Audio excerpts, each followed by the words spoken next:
In hip-hop, it's very common to hear rappers bragging about their money, the love they get from their neighborhoods, their love life, whether real or imagined, and their luxury cars, clothes, and jewelry. But many of the greats, from Jay-Z to J. Cole, have bragged about being better rappers than their competition. This tradition of boasting and going back and forth on others to the best of your ability is known as battle rap, and was popularized in the early days of hip-hop in the 70s and 80s, before record deals were a normal reality for rappers. In order to get famous, even if that meant in your own neighborhood, rappers would publicly battle each other to pretty much tarnish the reputation of a respected rapper and make a name for themselves in the process. One of the earliest battle rap contests took place at the Harlem World nightclub uptown in New York City in December of 1981, when an up-and-coming Kool Moe Dee challenged Busy B. Starski, an older established rapper, both from Harlem. Busy B. Starski's style was more a simple party style that was easy for the audience to understand and sing along with. He fit right in with the more simplistic raps that would be used to hype up block parties where DJs were more of the focus than rappers at the time. Busy B. Starski's personality was basically a flamboyant, slick-talking comedian, and he was riding high on his popularity leading up to his unexpected clash with Kool Moe Dee of the Treacherous 3 crew. But what Busy B wasn't expecting was that his style, which was closer to a series of rapping choruses than verses, was about to be rendered obsolete by Kool Moe Dee's advanced vocabulary and more complex storytelling skills. Busy B had already been rocking crowds in New Jersey, Brooklyn, and Staten Island, and winning against other rappers. He was quite comfortable calling people out by naming and making fun of them. Unfortunately, when he tried that with Kool Moe Dee, he saw a response that was a hint of what the future of rap would sound like. Kool Moe Dee inspired lyrically technical rappers of the 80s like Rakim, Big Daddy Kane, and KRS-One, who have been said to surpass the skill levels of simpler rappers that came before them like Melly Mel and Run DMC. When it comes to battle rap growing in popularity in the 80s, Kool Moe Dee is actually a good person to start with because he would become known for his battle with a younger rapper who also had the word cool in his name and would go on to be arguably hip-hop's first solo superstar, LL Cool J. When Kool Moe Dee took offense to LL Cool J proclaiming to be rap's new grandmaster and feeling that LL Cool J was copying him, we would see the two engage in a series of battle raps that weren't face-to-face in a public contest, but took place by dissing each other in songs. The exchange of words in a song form included Kool Moe Dee's How You Like Me Now in 87, LL Cool J Jack the Ripper in 89, Kool Moe Dee's Let's Go in 89, LL Cool J's To the Break of Dawn and Mama Said Knock You Out, both in 1990, and Kool Moe Dee's Death Blow in 91. No matter who you feel won between Kool Moe Dee or LL Cool J, the fact of the matter is that LL's career took off in a major way, and he would go on to put out way more music, star in movies and television shows, and become an icon whose name carried on way longer than Kool Moe Dee's. In the book How to Rap, Big Daddy Kane, who started specifically as a battle rapper, who went to different neighborhoods around Brooklyn battling other rappers back in '82 prior to getting a record deal, discussed how important battle rap was to the recording process in the 80s when he was recording some of his most famous songs. As an MC from the 80s, really your mentality is the battle format. Your focus was to have a hot rhyme in case you gotta battle someone, not really making a rhyme for a song. This form of braggadociousness is still closely associated with old school hip-hop and can be heard fueling other famous feuds of that era that took place, such as Roxanne Shante versus The Real Roxanne, KRS-One versus MC Shan, MC Lyte versus Antoinette, Third Base MC Search versus MC Hammer, Dr. Dre and Snoop Dogg versus Luke, Common versus Ice Cube, and LL Cool J versus Cannabis. Not only was battle rap helping to sell albums with fans waiting to hear what their favorite rapper was going to say next, and even decoding lyrics when they hear clues that sound like a subliminal diss, battle rap was also becoming a way for rappers to get record deals as well. The New Music Seminar, started by Tom Silverman, the founder of Tommy Boy Records, was a music conference and festival held annually in New York City every June that ran from 1980 to 1995. With its MC and DJ battles for world supremacy, it became a showcase that helped many rap competitors get noticed, like Melly Mel, Cool G Rap, Big Daddy Kane, Mikey D, Craig G, Supernatural, MC Search, and Lord Finesse, who described the environment by saying, "It's like a Rome arena because you're battling against some of these dudes that are supposed to be the most prolific lyrical dudes out, and then you're battling within an industry setting. You're being looked at by the best rappers and the best DJs in the game, all in one room. So you're on a platform, and you get to show how nice you are in front of some of the nicest." He was battling in front of Heavy D and the Boys, and Salt and Peppa, and MC Lyte, and Ice-T, and Fab Five Freddy. Any industry dude that was somebody was in that battle. The vets from Kaz to Jay to Red Alert to Melly Mel, everyone used to be at those battles. People probably just went to the seminar to be at that battle. They wanted to see who was entering and who was going to win. During the 80s and 90s, many superstar rappers rose from the ranks of battling rappers face to face. The stories continue to circulate of Jay-Z and Busta Rhymes battling in high school before fame and fortune. There's the infamous tale of Jay-Z and DMX having had a face-off on top of pool tables in Harlem, and a video still can be found online of a young Biggie battling in the early 90s in the streets of Brooklyn.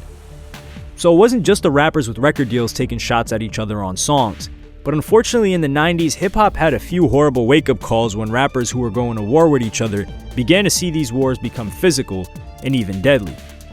The 96 murder of rap legend Tupac and soon after the murder of the Notorious B.I.G. in 97 occurred after they'd been engaged in lyrical beef.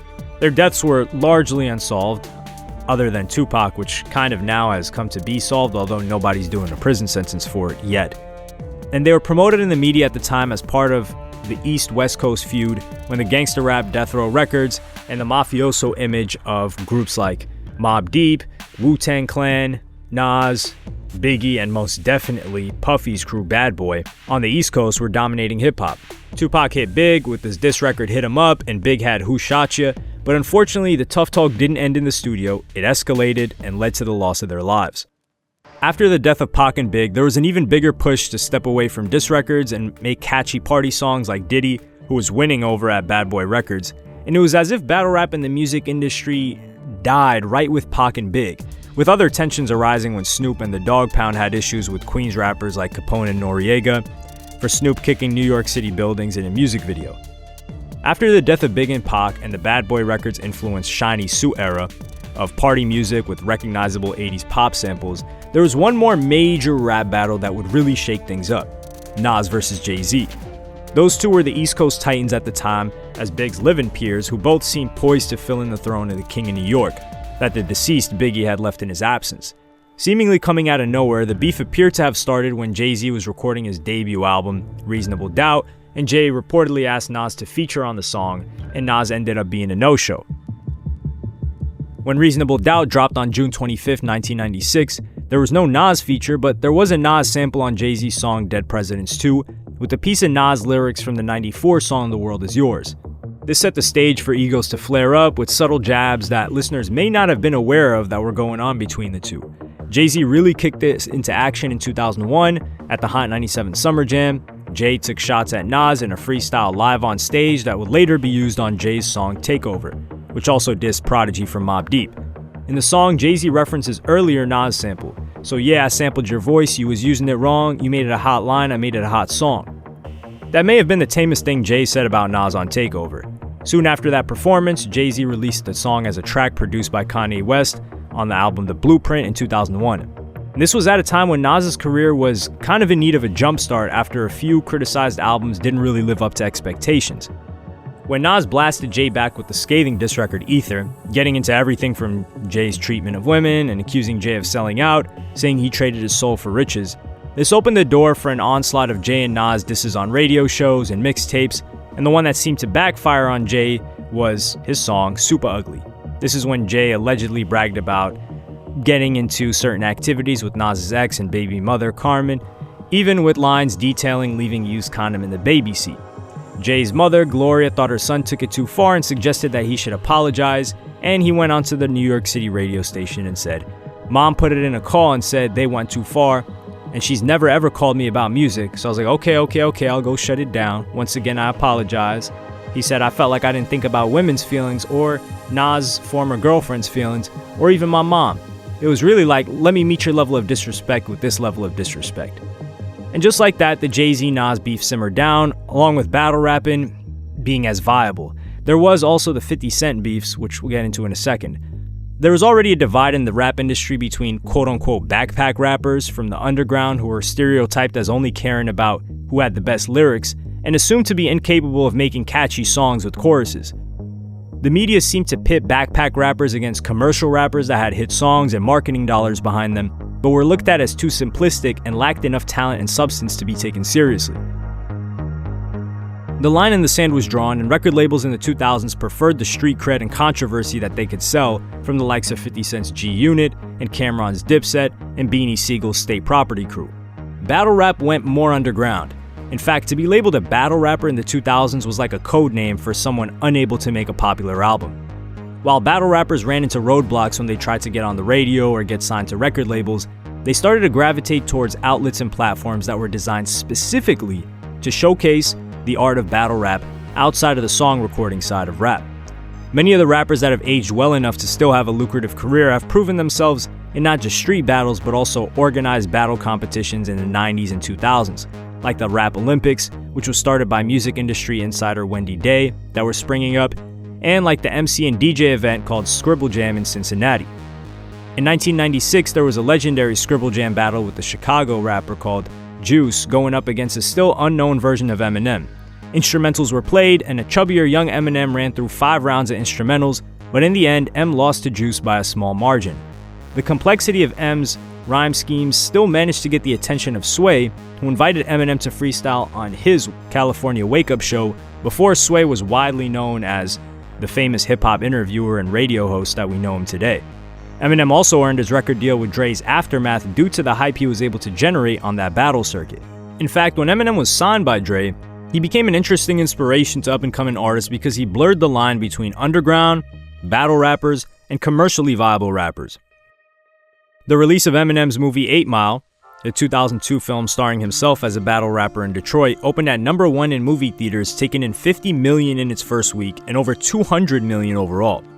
At the time that the DVD for 8 Mile came out, there were also DVDs featuring unedited rap battles between Eminem and actual battle rappers who were on set, one being Marv One, whose battle rap profile increased on the scene, many of these clips going viral. There also became a thirst in the 2000s for raw street battles independently filmed on camera and independently distributed on DVDs, and were even heavily bootlegged. Starting in the mid-2000s, Troy Smack Mitchell of Queens, New York, gathered battle rappers that had growing reputations in their neighborhoods at the time, like Sirius Jones from New Jersey and Loaded Lux, Murda Mook, and Jay Mills from Harlem. Smack recorded these battles, printed up copies, and hand-sold the DVDs, which were still in their early days as a video medium. Smack DVDs were also video magazines that included not just battles, but interviews, like physical copies of what we now would see on YouTube with video podcasts. The battles were filled with drama and intensity, taking place anywhere from subway platforms to clothing stores, each rapper performing a cappella with crowds very often gathered around the two people facing off. Some of these battles became iconic, like Harlem's Jay Mills taking on Philadelphia's E. Ness, who had gained national exposure on Diddy's MTV show Making the Band. Jay Mills even went on to get signed by Lil Wayne. The Smack DVDs eventually evolved into the Ultimate Rap League, or URL, where monthly pay-per-view rap battles streamed live across the internet were held in large venues and garnering millions of YouTube views, with fans following the drama between battle rappers kind of like an ongoing soap opera or TV series. The breakthrough moment for URL was when rapper Loaded Lux showed up in funeral attire, flaunting a new Nation of Islam-inspired rap style and catchphrases like "Look at me, King," and "Look at him, emotional." The battle is one of the most iconic in battle rap history and has been quoted in rap songs since. Since then, URL and KOTD have become kings of battle rap culture, earning millions of views. Drake has co-hosted KOTD events and shouted out battles throughout his career. Diddy and Busta Rhymes have appeared in URL crowds, and these two leagues have become staples of hip-hop culture as a whole. There began to be a resurgence of freestyle battling in the 2000s, with competitions popping up on television on shows seen on HBO, BET, and MTV. In the early 2000s, Freestyle Friday was a battle rap for teens segment on BET's TV show 106 & Park. A pair of rappers come up to go against each other before the studio audience, and 3 celebrity judges pick a winner. They would make each other freestyle for 30 seconds each in 2 rounds, and are not allowed to use any profanities or sexually suggestive lyrics, or else they could get disqualified. At the same time, they began airing weekly Freestyle Friday competitions where battlers would spit over beats on live TV. Every Friday, the top battlers were on every teenager's TV screens once a week. We saw battlers like MC Jin, Loaded Lux, and more, giving viewers a glimpse into the battle rap world. These battles were pre-written and edited for TV to prevent foul language from getting on the air. MC Jin, a rapper whose parents were from Hong Kong, practically became a household name for his battle abilities, even landing a deal with Rough Riders. We also can't forget about Nick Cannon's highly successful battle rap show, Wild 'N Out, which has gone on for 18 seasons and has had countless celebrity guests such as Kevin Hart, Shaquille O'Neal, Snoop Dogg, T-Pain, French Montana, Wyclef, and Kanye West. In terms of venues, there were events held under the banner of the Lyricist Lounge in New York City in the late 90s and 2000s that attracted rappers to perform on stage to prove their skills. There were also albums put out featuring talent who had made names for themselves at the Lyricist Lounge show, a television show mixing sketch comedy with rapping. Battle rap really broke away from its dependency on the music industry for recognition and opportunities when entire battle leagues began to form in the late 2000s. Now it was being viewed as not just an art form that you could compete in, win prize money, and have opportunities to earn an income from having to sell albums.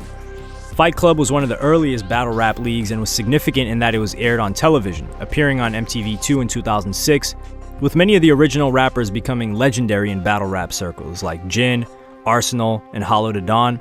It was like having an NBA or an NFL for battle rap.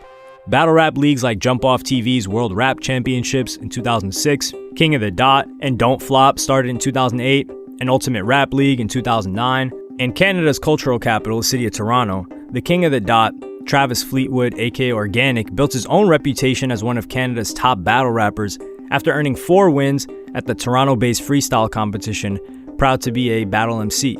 This is where he met producer DJ by the name of Ryan PvP, and they joined forces to put on their first battle rap event that was essentially a pop-up outside in downtown Toronto. But the police and private security at the location forced the event to relocate further down the road to an alley near the radio station Flow 93.5. After several events and a crowd that kept growing, Organic opted to relocate to Alexandra Park for the wide open space.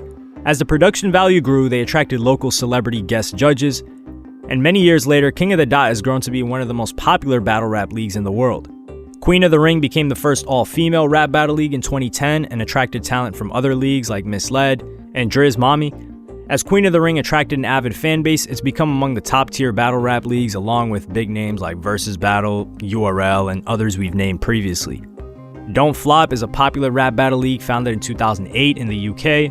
It was started when its co-founder was denied a spot in the finals of a tournament that was being run by the then-dominant battle league Jump Off. Don't Flop gained a mainstream boost from the UK media in 2012 when a battle became a viral video featuring Mark Grist and Blizzard, who were falsely reported as being a teacher and a student battling.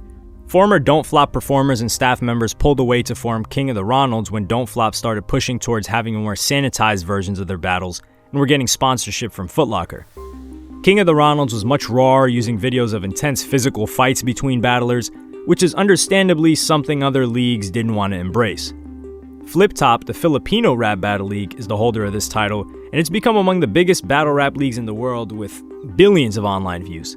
Flip Top began in 2010, showcasing local hip-hop talent with battles that fluctuated, including 1-on-1s, 2-on-2s, 5-on-5s, Royal Rumble battles, FemC battles, and also intergender battles. As an example of how big battle rap is in the Philippines, Flip Top isn't its only battle league. There's also Kate Battle League, Sunugan Battle League, Laglagan Battle League, and World War Battle League.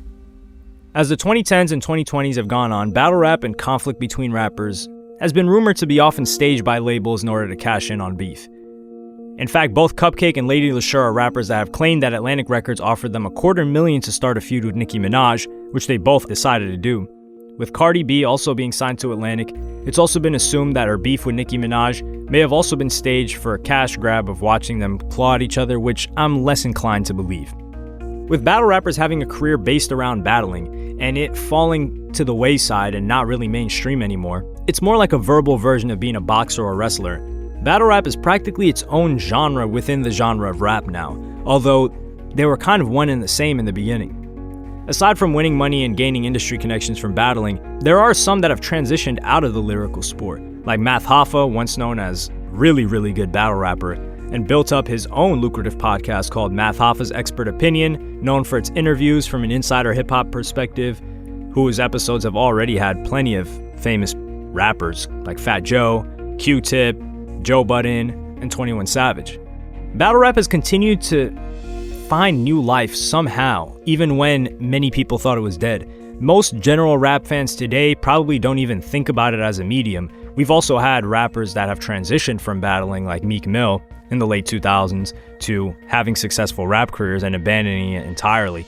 But one thing we don't really see is successful commercial rappers going back to battling, and that's likely because they have an image to protect now. But they've been able to find new life and create brand name rappers that are famous for battling, such as Math Hoffa, Loaded Lux, Jay Mills, the late Pat Stay, Murda Mook, Disaster, and Hollow Da Don, who have all made a career, and let's not forget Daylight as well, out of facing off lyrically.